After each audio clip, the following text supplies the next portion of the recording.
If you happen to check Twitter this morning, or really any time in the last few months, you've seen a lot of corporate-funded politicians, most of them Republicans, talking about how great this economy is for American workers. They're saying productivity ups, optimism is up.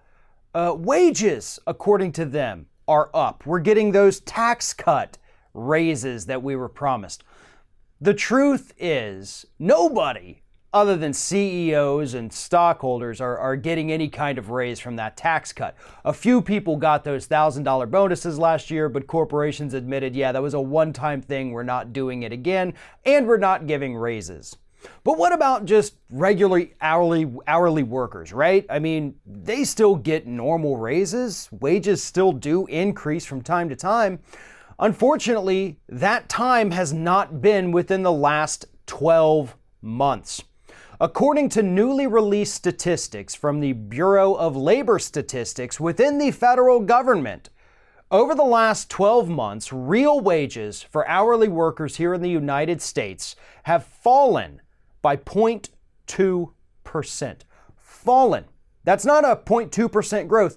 It's a negative growth of 0.2%. So real wages for American workers are actually falling at a time when we are giving a $1.9 trillion tax cut to millionaires and billionaires and corporate CEOs. Our wages are going down. Okay, we have the graph here.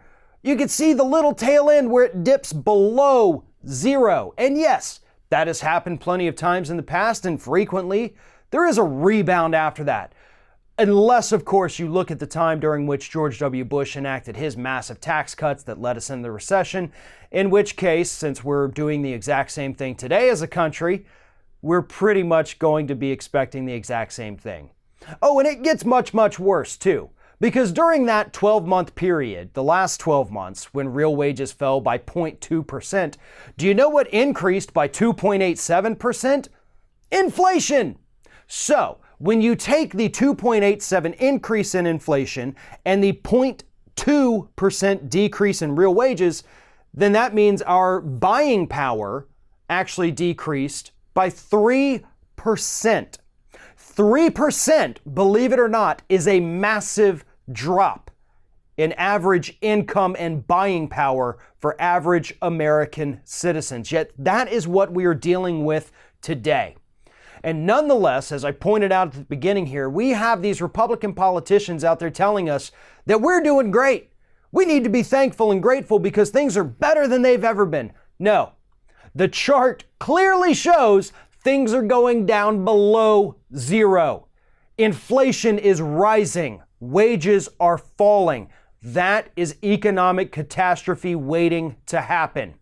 But the reason they're pushing these talking points, even though their own government, the government they control, tells us that these talking points are completely inaccurate, they're pushing them, one, because most people aren't going to go through and take the time to read what the Bureau of Labor Statistics has to say. They're not going to look at the charts and graphs. They're just going to say, okay, they're telling us this, it's correct. But two, because they've got a very testy midterm fight coming up, and they know that they need any kind of victory they can get, even if it is a victory like their wage statistics that has nothing to do with reality. Workers are suffering. Workers are getting screwed. Corporate owners and CEOs and billionaires are getting absolutely everything right now. But nobody cares about our 3% decrease in buying power and real income. All they care about is making sure that their corporate donors get another tax cut, which is currently what they're working on today.